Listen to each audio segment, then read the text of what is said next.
Imagine it's late, far later than you usually stay awake. Somewhere around 2:03 a.m., and you're driving down Highway 19, that long strip of forgotten asphalt cutting through the middle of the woods like a scar nobody talks about. The night is thick, thicker than normal, like the kind of darkness that doesn't just surround your car, it leans on it, almost like it's listening. You roll the window down a little, just to get some fresh air. Instead, you get a smell. Not a bad smell, but something old, something stale, like dust that hasn't moved in years. Your radio crackles, dies, comes back, dies again, and you mutter, half annoyed, half tired, "Great, perfect night for the universe to act weird." You keep driving. Trees on both sides stretch upward like tall, skinny shadows pointing to the sky. No cars behind you, none ahead, just you, the long road, and that strange humming coming from somewhere under the dashboard. It's fine, you tell yourself, just a quiet night. But there's something about Highway 19 people never mention out loud. Something you feel before you know it. A heaviness, a kind of pressure, like the road is remembering things. You blink hard, your eyes burn a little. You're tired, maybe too tired. So you whisper to yourself, just a gentle reminder, stay awake, don't fall asleep on the wheel. Not here. You tap the steering wheel, you adjust your back, you breathe deep, and that's when you see her, a shape, in the middle of the road. No movement, no sound, just standing there. At first you think it's a deer, or maybe someone's luggage, maybe a drunk person wandering home. So you slow down, but as the headlights stretch into the darkness, you see legs, long hair, a dress that looks like it used to be white but now holds the color of old paper, and skin that shines a little, too pale in the headlights. You slam the brakes. Your seatbelt bites into your shoulder. The woman stands completely still. But that's not the part that freezes your blood. It's her body. Her arms aren't hanging right. One is bent backward, elbow twisted the wrong way. Her shoulder looks dislocated, like someone grabbed it and forced it all the way behind her back. Her neck tilts slightly to the left, almost sweetly, except nothing about it is sweet. And both her legs curve inward, like they don't agree on what direction the knees should face. She is broken, bent in ways human bones don't allow. A human shape, rearranged, just standing there, staring. You whisper, without meaning to, "What the hell?" Your finger hovers over the lock button, as if that would help. Your headlights flicker once, twice, and in that small moment of darkness, you swear her head turns a little more toward you. Too fast, like a puppet being adjusted. The lights come back, and she is still again, exactly where she stood, except now her head is straight, centered, as if she corrected it, slowly, deliberately. For you know that. Every instinct you have is begging you. Your stomach tightens, your breath thins, but you're human, curious, stupidly curious. So you lean a little toward the windshield, eyes squinting, and mumble, "Ma'am, are you okay?"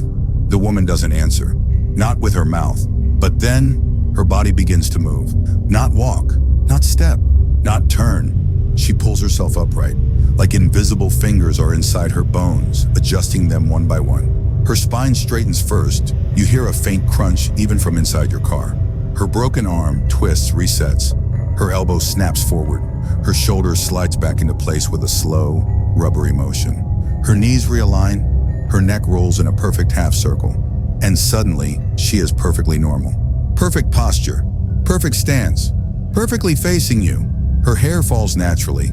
Her dress moves slightly, like there's a breeze, even though there isn't any. And she just stands there, calm, beautiful in a strange, uncanny way, like she's been waiting to be seen properly. Not fully. Your chest tightens. Something in your brain goes quiet, like the part that usually screams, "Run," is frozen. Your eyes water a little and your hands shake. The steering wheel feels cold. Too cold. You lick your lips. They taste metallic. You don't blink. You can't. The woman slowly, very slowly tilts her head again. Not broken this time. Just curious. Like she's studying you. You whisper again, weaker than before. "Who are you?" She doesn't reply. She only smiles. And her smile is normal, small, soft. But something about it makes your stomach roll with dread. You reach down, shaky fingers. You shift the car into reverse. The woman's smile fades instantly, as if she's offended. But you don't wait. You press the gas. The engine roars your tires, roll you reverse without looking, and she vanishes. Just gone. Your brain stalls for a second. You blink. Hard. The road is empty again. Every hair on your body rises. You whisper, "No, no, no." That didn't just no. You put the car in drive. Your heartbeat thumps so loud it fills your ears. You step on the accelerator and speed forward, desperate to leave the place behind. You keep your eyes locked on the road. White lines passing, trees blurring, breath shallow. 200 feet, then 300. Nothing happens. You start to breathe again. Just a little. You even let out a strained laugh. Yeah, okay. Probably just my brain messing with me. Sleep deprivation. That's all. You try to believe it. For 5, maybe 6 seconds. You do. And then you see her. She's standing on the right side of the road. Perfect posture. Perfectly still. Her dress, now cleaner somehow. Her hair less tangled. Like she had time to fix herself. For you. And she's looking directly at you. Not confused. Not injured. Not afraid. She is smiling. A slow, warm, knowing smile. And as your car speeds past her, you swear her head turns to follow. Not her body. Just her head. Too far. Too smooth. Too wrong. The breath leaves your lungs in a single punch. Your hands tighten on the wheel. Your teeth clench. You don't look in the mirror. You won't. But the whisper in your mind, that quiet, ancient instinct tells you she's still watching. The air becomes heavier, colder, like something is riding in the car with you. Your headlights dim slightly. Your engine sounds strained. The wind outside drops to nothing. Even the forest goes silent. No insects, no owls, no rustling leaves. Just a thick blanket of absolute stillness. And you think in the softest part of your mind, I'm not alone out here anymore. Your jaw tightens. Your tongue feels dry. Your fingers numb. You keep driving, because what else can you do? But a question starts to crawl across your thoughts, slow and sticky. How did she get ahead of you? A woman that broken, that twisted, that rearranged. She shouldn't be able to stand normally, or walk, or move, much less appears 200 feet ahead in a silent forest. Unless she wasn't moving. Maybe she was placed, or maybe she never moved at all. Not in the way humans move. Maybe she was just there, like a thought, or a shadow, or a memory the road itself was trying to show you. Not with a monster, not with a ghost, but with a moment, a sighting, a broken woman on a silent highway in the dead of night, who shouldn't exist, yet somehow does. And now that you've seen her, now that she's seen you, you can't shake the feeling that she's not done. Not even close. But let's breathe. Slow, gentle. We have a long night ahead, so relax your shoulders, lean back a little, let the darkness settle around you. Because in the next part, we're going deeper into who this woman was, what happened on this highway, and why she stands out there at 2 a.m. waiting for someone just like you. Before we continue, let me gently whisper, if you're enjoying this slow, haunting ride through the dark, take a moment to subscribe to the channel. It helps keep the lights dim and the stories coming. Whenever you're ready, part 2 awaits. A softer, deeper dive into the woman who shouldn't have been able to stand yet somehow did. I kept driving down Highway 19 with that strange, heavy silence pressing against the windows, like the night itself was leaning in to listen. And even though I tried to convince myself that what I had seen was nothing more than an exhausted brain playing tricks on me, the air in the car felt colder than it should have been. Almost like something had stepped inside without asking. And you know that weird feeling you get sometimes when you swear someone is sitting right behind you, even though you're completely alone? Yeah, that feeling was slowly crawling up the back of my neck while I gripped the wheel tighter and whispered to myself that everything was fine, everything was normal. Just keep driving. Don't overthink it. Don't look in the mirrors, because if you look, you might actually see something you don't want to. And honestly, I wasn't in the mood to discover new supernatural hobbies tonight. But the more I tried to calm down, the more my mind kept drifting back to that woman, the broken woman, standing there in the middle of the road with her bones twisted, like someone had crumpled her up and then stretched her back out.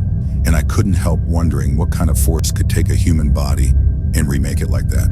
Smooth it out like clay, fix it in seconds, and then move her across space as if distance didn't apply to her the way it applies to us.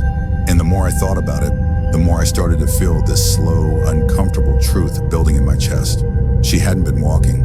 She hadn't been moving. She had simply appeared, like the darkness itself had just decided to shape her and drop her where it wanted. And that idea, yeah, that was way worse than any ghost story I'd ever heard, because at least ghosts follow rules. But she didn't feel like something that followed anything at all. And as I drove deeper into the woods, the road narrowed and the headlights barely cut through the thick black ahead of me, almost like the darkness was swallowing the light before it could stretch very far.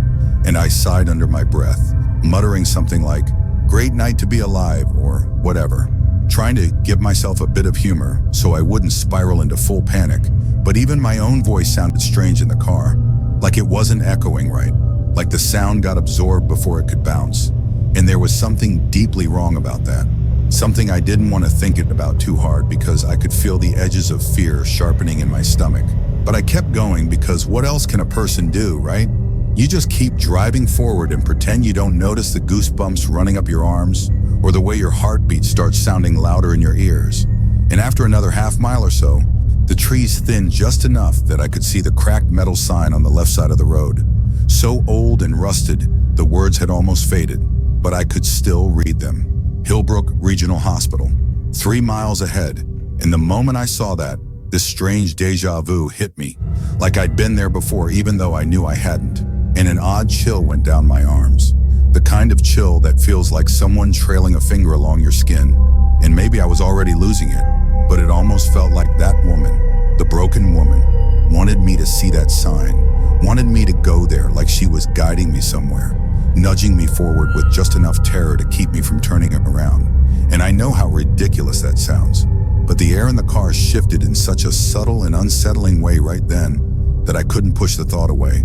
And I whispered, barely audible, "What do you want from me?" Even though I already knew she wasn't going to answer, at least not in a way humans do. But the question floated in the car like a smoke anyway. And for a second I thought I heard something soft. Not a voice exactly, more like fabric brushing against itself, or a faint exhale from the back seat.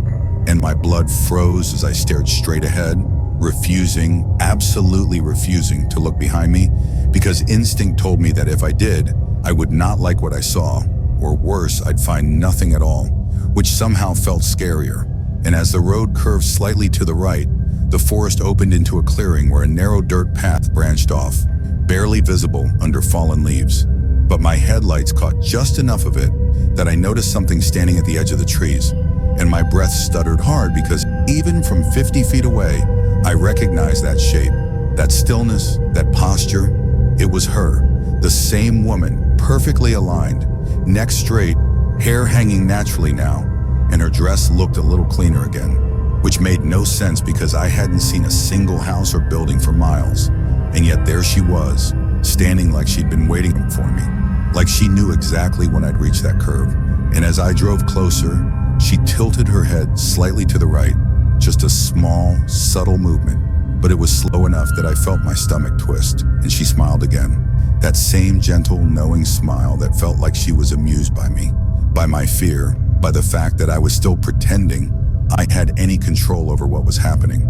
And I whispered, "Nope, no, we're not doing this again," trying to sound braver than I felt. But I didn't slow down, didn't stop this time. I just kept driving, though I swear for a moment her eyes followed me without her head moving at all, like her gaze slid across the space between us, independent of anything else. And as the car rolled past her, the air suddenly got warm for just a single second, like a breath against my ear, before dropping back to freezing. And I actually flinched because I could have sworn someone whispered something so soft I couldn't make out the words. But the tone felt like a warning, or a promise, or maybe those two things were the same coming from her. And I gripped the wheel tighter, trying to calm my breathing while telling myself I only had 3 more miles until the old hospital. 3 miles until maybe I could make sense of any of this. Though let's be honest, nothing about tonight was following the rules of sense anymore. And the deeper I went, the more I started to feel like Highway 19 wasn't just a road, but something alive, something remembering, something watching me just as carefully as she was. and the thought made a shiver crawl slowly up my spine while I whispered into the empty car, "Why do I feel like you're pulling me somewhere?" Knowing she couldn't hear me, and yet somehow feeling like she absolutely could. I kept driving deeper toward the old Hillbrook Hospital, and the further I went, the more the road felt like it was tightening around me, like the air itself was folding inward, and the trees were leaning closer as if they were curious about why I was still here. And I remember whispering this quiet, slightly annoyed little, "Okay, I get it. This place is spooky. Chill." But my voice came out softer than I meant, almost like the night was draining the confidence out of me. And with every passing second, the headlights seemed weaker, the shadows thicker, and my own heartbeat louder, to the point where I could swear I was hearing it echo against the glass. And I knew that wasn't normal, but nothing about tonight was following the normal rulebook anyway. So I just kept one hand tight on the wheel and kept my eyes dead ahead, because I knew if I looked left or right for even a second, I might see her again standing in the trees or closer. And honestly, I couldn't decide which option scared me more. But it didn't matter, because when the road dipped slightly downhill, my stomach dropped before the car did. And suddenly the silhouette of a long concrete structure appeared through the darkness, half swallowed by vines, windows shattered like jagged teeth, the old Hillbrook Regional sign hanging by one rusted hinge like it was exhaling its last breath. And I slowed down without actually making the decision to slow down. The car just drifted into this uneasy crawl, because everything about that building screamed that something terrible had happened there, and the walls remembered every detail. And as I rolled closer, the gravel cracked softly under the tires, way too soft for gravel, like it was padded, muffled, like the sound didn't want to escape into the night. And I whispered, "Why do horror stories always start with abandoned hospitals? Why didn't we just choose a Starbucks?" Trying to keep my brain from unraveling, but I could feel the air shifting again, this slow, cold drift that slid across my skin like icy fingers. And I swear the temperature inside the car dropped by 10 degrees in seconds, and the engine made this low groaning noise. Not a mechanical kind, but something that sounded almost like a whine, almost like the car didn't want to be here either. And I turned into the cracked parking lot, where weeds split through the asphalt like veins, the tall grass bending slightly as though someone had recently walked through it. And I parked facing the entrance because some instinct told me not to park with my back to the building. I don't know why, but it felt like a really bad idea, and for a moment I just sat there with the engine running, breathing slowly, staring at the front doors that hung crooked and open, just enough to make it feel like the building was whispering, "Come inside." And right then, the radio clicked on by itself, filling the car with this low static hum that sounded almost like breathing. And I froze. Absolutely froze, because I hadn't touched anything, and the volume turned itself up just a tiny bit. Not enough to be loud, just enough to let me know something else was making choices here. And the static began to pulse, soft, rhythmic, almost like a heartbeat that didn't belong to me. And I whispered, "No, we're not doing this," reaching for the radio to turn it off. But before my finger touched the button, the static stuttered, and a single faint whisper pushed through, like a voice being dragged across broken wires, saying something I couldn't fully make out, but it sounded dangerously close to my name. And I yanked my hand back like I'd touched a burner, staring at the radio as the whisper faded back into static and then cut off entirely, leaving the car dead silent again. And I don't know why, but in that silence I felt watched, not by the building, but by something behind me. And I forced myself not to look at the rearview mirror, because I knew, deep in my gut, that if I did, she would be there, sitting right behind my seat, smiling that soft, eerie smile like she'd been waiting for me to notice. So instead, I focused on the entrance, the darkness inside the doorway looking thick, like smoke or fog or something alive. And I told myself I needed to at least understand why she kept appearing on the road, why she kept guiding me here, what connection she had to this hospital. And even though every part of me wanted to drive away as fast as possible, something colder and deeper whispered inside my head that if I left now, she would just find me again on the highway, or at home, or anywhere the night touched. And I wouldn't know what she wanted until she decided to show me. So staying, at least for a moment, felt like the only way to stay in control. Or maybe I was already losing control and just pretending otherwise. But either way, I pushed the car door open slowly the hinges groaning loud in the silent air like a warning, and I stepped out, the gravel crunching under my shoes louder than it should have, echoing across the empty parking lot like the night was amplifying my presence. And I took one slow breath, then another, and whispered, "Okay, let's just figure this out." Gently, calmly, without dying, trying to lighten the terror that was clawing up my throat.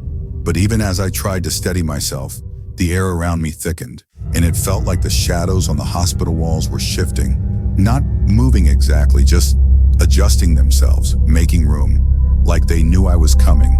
And I swear that somewhere close, too close, I heard the softest cracking sound, like bones adjusting, like a body slowly straightening itself. And my skin crawled because I recognized that sound from the road. And I knew she was near, maybe inside, maybe watching, maybe waiting for me to take one more step toward the place where everything would start to make sense, or fall apart, or possibly both at the same time. As I pushed deeper into the narrow hallway, the motel's silence clung to me like damp cloth, and I kept thinking it was strange how a place meant for resting could feel so completely awake at night, as if the walls themselves were listening, waiting, holding their breath. And I remember whispering to myself that maybe I should turn back, maybe I should pretend none of this was happening, but I kept walking anyway, because curiosity is a terrible kind of bravery, and it drags you toward things you aren't meant to see. So I moved forward, feeling the floorboards soften under my steps like they weren't fully solid, as though the building was slowly exhaling beneath me, and the air tasted metallic, like someone had been grinding old keys just outside my ear. And then out of nowhere, a soft knock echoed behind me, even though I was sure the hallway behind me had been empty seconds ago. But I didn't look, not because I wasn't scared, but because some instinct inside me whispered that turning around would make things real. So I kept my eyes forward, toward that one door at the very end, the one slightly ajar as if someone had rushed out, or rushed in, or maybe never left at all. And as I approached it, the gap in the doorway widened just a little, like a polite invitation, and there was a cold draft sliding through it that felt strangely intentional, like fingers brushing across my cheek. And I told myself it was probably just air pressure, which is what people who want to sleep at night usually say to themselves. But even then, I knew I was lying, because the cold had a rhythm to it, like breathing, slow and heavy. And when I finally touched the door with just one fingertip, it swung inward without a sound, revealing a room that looked exactly like mine, but also not, like someone had copied my room from memory, but got the details slightly wrong. The wallpaper pattern mirrored, the furniture placed just a little too close together, the bed pulled half a foot away from the wall, like something had crawled out from behind it and forgotten to push it back. And there was this faint sound, almost like a voice rehearsing itself, warming up before speaking, except the voice wasn't forming words, just low vibrating whispers, the kind you feel in your bones before you actually hear them. And I stepped inside because apparently my survival instincts were on vacation tonight. And the moment I did, the door gently clicked shut behind me, not slammed, not forced, just a soft little click, the kind you hear when someone locks a jewelry box. And I realized I couldn't see where the whispering was coming from, even though it was everywhere, like it was stitched into the air. But then the lights flickered, and in that half-second flash, I saw the bed sink slightly, as if something unseen had just settled onto the mattress. A slow, deliberate weight, not human exactly, more like a memory taking shape. And I whispered, "Hello," because humans do weird, polite things when they're terrified. And the bed creaked in answer. And suddenly a long scraping sound came up from under it, something dragging its nails across the floor. Not aggressively, but thoughtfully, like it was deciding whether to come out or not. And my whole body went cold because I realized the bed wasn't the only thing with weight in this room. The shadows along the corner started sliding upward, stretching like they were waking up, peeling themselves off the walls, and the whispering stopped all at once, replaced by the slow inhale of something enormous and patient. And in that quiet, I heard a small, almost timid laugh. Not mine, not human, more like someone imitating the idea of laughter without understanding it. And I took a step back only to bump into the door, which felt warm now, like a living thing breathing against my spine. And the air around me thickened as the shadow on the bed began to rise. Not standing, not floating, just unfolding, like a long-forgotten coat someone was brushing the dust off. and its shape was wrong, stretched in places where limbs shouldn't be, and bent where bones shouldn't bend. But it moved slowly, almost shyly, as if it didn't want to startle me, which honestly somehow made it much worse. And I could feel it watching me, even though it didn't have eyes. Its attention was a physical weight pressing against my chest, and in this slow, fragile voice, barely formed, it whispered something that sounded horribly like my name, even though I hadn't told anyone my name since checking in. And I felt my throat tighten as the room seemed to lean closer around me. Like everything, the air, the walls, the floor, wanted to hear what I would say back. But before I could speak, the creature or memory or whatever it was slid back into the dimness, folding itself beneath the bed in one smooth motion, as if retreating not because it was afraid of me, but because it knew this wasn't the moment yet. That fear works better when it ripens, and the last thing I heard from under the bed was a whisper that didn't sound threatening at all, just patient, like someone telling you, "I'll be here when you come back." And the light shut off entirely, and the room dissolved into darkness so complete it felt like I had stepped inside my own closed eyelid. And I stayed perfectly still, not breathing, not thinking, just listening to the faint tapping from under the bed, rhythmically counting something I didn't understand, but somehow knew was meant for me. I stayed in that darkness longer than I should have, trying to convince myself that if I didn't move, maybe none of this would move either. And there was this strange feeling that the room was breathing with me, matching my inhale and exhale like some unsettling bedtime companion. And I remember thinking this was definitely not part of the motel brochure, unless there was a tiny footnote somewhere that said something like complimentary continental breakfast and occasional shadow creature. But I couldn't joke my way out of it for long because the tapping under the bed suddenly stopped, like someone had just remembered they were supposed to be quiet, and then a soft whisper floated up. Not a word exactly, more like a thought brushing the inside of my ear, and it gave me the feeling of someone leaning too close in a movie theater, the kind of closeness you can't politely escape. So I reached behind me for the doorknob, even though I already knew the door wasn't going to open, and of course it didn't. It just stayed warm under my palm like something was standing on the other side, holding it shut with nothing but patience. And I felt this creeping certainty that if I hesitated for one more second, the thing under the bed would decide it had waited long enough. So I forced myself to speak, even though my voice felt like it belonged to someone else, a very tired version of me. And I just whispered, "Okay, I'm leaving now." Which, looking back, wasn't the smartest or most intimidating thing to say, but surprisingly the room reacted. Not violently, not angrily, just aware, like I had triggered a tiny shift in whatever rules this place operated on. And the lights flickered back on, but only dimly, like they were tired too. And for a moment the room looked completely normal again. Bed made, walls still, no shadows doing yoga in the corners, and I began inching toward the door as slowly as someone defusing a bomb. But then this low groaning sound started rising from deep inside the walls. Not mechanical, not animal. More like the building was waking up and stretching in ways buildings shouldn't stretch.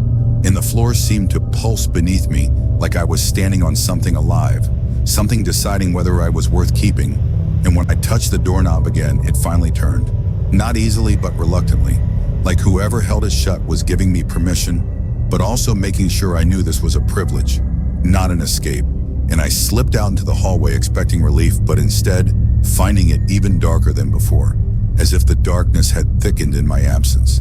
And the air smelled like old paper and cold stone. And as I started walking back toward my room, the hallway stretched longer than I remembered, like someone had pulled it at the edges, making it just a little too far, just a little too quiet. And I felt this strange deja vu as I passed each identical door, like they were watching me pass with the same unreadable expression. And somewhere behind me, there was a soft thud, not loud, just enough to say, "I'm still here." And I didn't look back because I already knew what I'd see, or maybe what I wouldn't see, which somehow felt worse. So I hurried the rest of the way until I finally reached my door, which was standing slightly open, even though I definitely closed it when I left. And the sight of that tiny gap felt like a grin, subtle and unsettling. And I stepped inside, ready to face whatever had invited itself in. But instead, I found the room completely untouched, peaceful even, like a hotel room in an advertisement. And for a moment, I wondered if I'd imagined everything, if maybe I had fallen asleep and dreamed all of it. But then I saw it. Just one thing, easy to miss unless you were looking for it. The bed, my bed, pulled half an inch away from the wall. Not enough to alarm someone normal, but enough for someone who knew exactly what lived behind motel beds tonight. And on the pillow was a faint indentation, as if something had rested its head there, patient and familiar. And beside it, drawn lightly in the thin layer of dust no one ever notices, because motel cleaning is more optimistic than thorough, were 3 small fingertip marks, too long to be human, too even to be random, arranged in a gentle rhythm, like someone tapping goodnight on the mattress. And the room went perfectly silent again, but not empty, never empty. And in that silence, I understood the truth I'd been avoiding since the moment I checked in, that whatever I'd encountered hadn't been trying to scare me away. It had been welcoming me, rehearsing me, making sure I knew how to listen, how to stand still, how to feel a presence even when it chose not to have a shape. And as I lay down on the bed because exhaustion finally won over fear, I felt the mattress dip ever so slightly beside me, the way it does when someone sits down carefully so they don't wake you. And the air next to my ear warmed with a breath that didn't belong to any human being. And just before sleep pulled me under, I heard that same soft, patient whisper say something I finally understood, something simple and inevitable. Something like, "You're staying." And the lights didn't flicker this time. The shadows didn't move. Everything just settled into a calm, heavy stillness. The kind that wraps around you like a blanket you never asked for, but can't push away. And in that last, drifting moment, before I lost consciousness, I realized the most terrifying part wasn't that I wasn't alone anymore, but that, deep down, some quiet part of me didn't want it to be.